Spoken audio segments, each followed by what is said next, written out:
Hello, everybody. It's a very, very busy day for me for the USL in New England as Rhode Island has now made a move on themselves.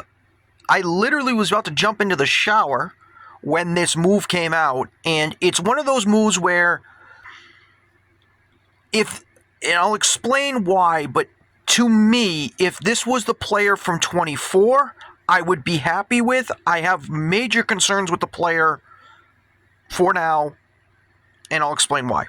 So they have announced that they have signed, and I'm going to try to pronounce this name. I can't believe I keep saying this.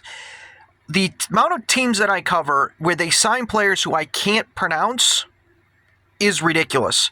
So I'm going to try my best to pronounce them without disrespecting them. Yukitaro Sukaka is I believe how you pronounce it. I could be wrong on that. Anyway, he is being acquired via loan from Orlando City SC to the Rhode Island FC. Now, I want a disclaimer here. I know they keep talking about the parent club, Orlando City.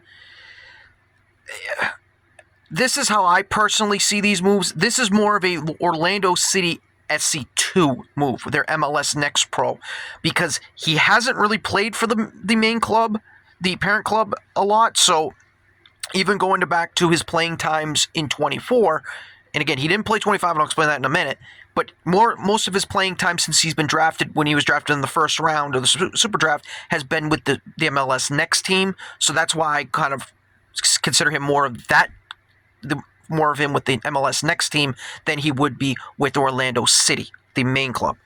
That I just want to put that disclaimer out there. But the reason why I mention that is because he has this year done pretty much nothing, and I'm trying to be, as respectful as I can, because he is coming off last year where he tore his ACL. So there is that disclaimer there. So to give you an example, in 24 last year, or 24, I keep saying last year, I mean his last year fully playing. 7 goals, 8 assists. He had a rating of 7.08. He looked like he was going to be the next player, not star player, but next great player coming out of Orlando. That's what it looked like. Then he tore his ACL, so he didn't play last year. And in this year so far, he has played in 6 games total between MLS, the Open Cup, and MLS Next Pro. Only 286 minutes, and he's done nothing, but his rating total is 6.75. Now, again, when I heard that they were getting this guy via loan, I've had people ask me, what do you think of this move? If this was the player that they were getting in 24 and you were getting the 7 goals, 8 assists, I would say this is a no-brainer. This will help the offense of Rhode Island because they desperately need goal scoring. But because he's coming off an ACL, he looks more like Leo Afonso. And what do I mean by Leo Afonso? Leo Afonso, when they acquired him last season, they acquired him this season from last year. Last year, he put up goose eggs. Literally nothing. Nothing was going right for him. I didn't like the move when they signed him because they were saying, oh, he's the next striker when we all knew he wasn't a striker. And yes, he has 3 goals, but the majority of his games, he's invisible and he's inept in a lot of those games. So that's why I put the tweet out that he's 2.0, Afonso 2.0. Because right now he's not playing, he's not in form, and he's not starting either. When he wasn't starting in the MLS Next Pro, and he was riding the bench for MLS. He only was coming in at the very end of games when they were losing in blowout fashion.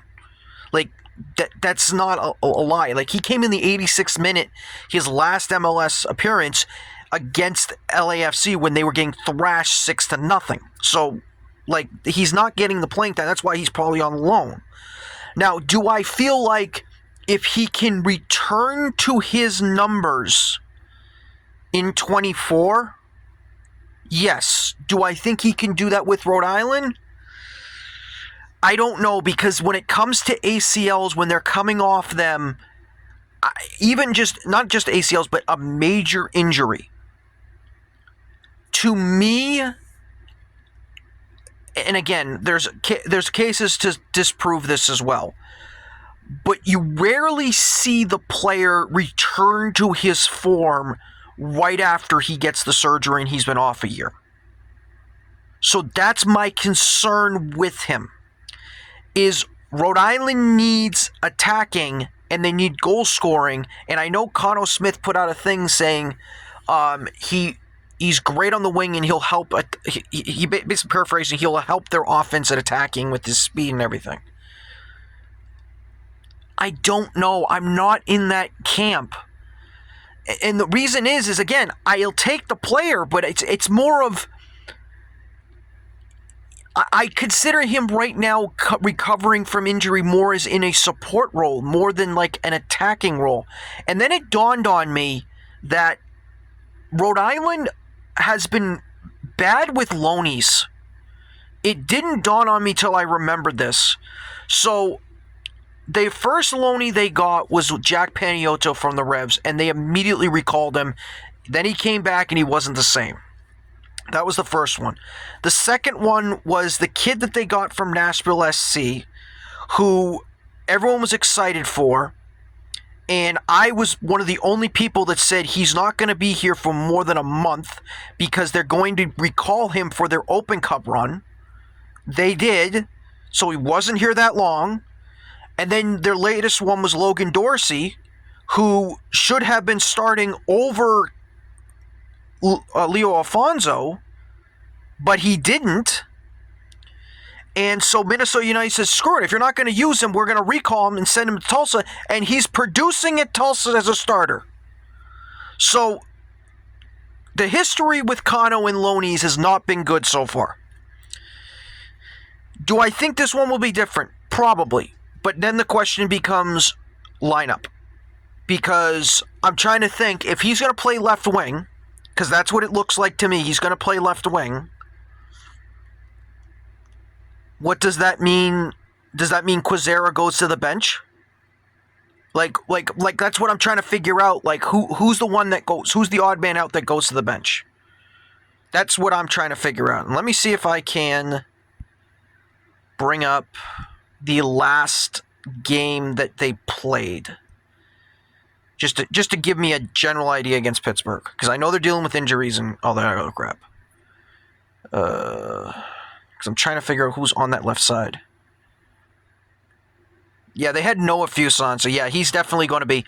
Yeah, so it looks like if they do it like this, and again, if they do it something similar to what they have right now, definitely Noah Fuson's going to go to the bench. He has to. He's been a huge black hole this year. So he would go there. Quezera would stay where he is, and Pity Rodriguez would be in the middle. Pity Rodriguez is another guy who I keep talking about, who I said that wasn't going to do much, and he has not done much lately. So, again, I like the move, but it's more of a C- move because of the fact he's coming off an ACL. He hasn't really got up to form yet. And Rhode Island needs goal scorers, not players who haven't scored this year, like Leo Alfonso. So, again, I'll take the move. They think that if this is one of their big moves, I'll take it. It's just I have question marks. That's the only reason I'm not dismissing this right away. It's just more concerns I have for the team. But here's the thing, and I will say this, and I said this as well. If it's a support role that he's going to play, okay, he can serve as JJ, and that should be good. But we need to see first. We need to see. I just want to give my quick thoughts on this signing. Technically, it's a loanee. It's not a signing. Again, C-. Hopefully, there's another move, though, because they need depth at striker. I know they got the guy from England. Technically, he's Dutch, I know. Or, you know what I mean. But they still need help up there. So, that's my thoughts on this. Take care, and I'll see you next time.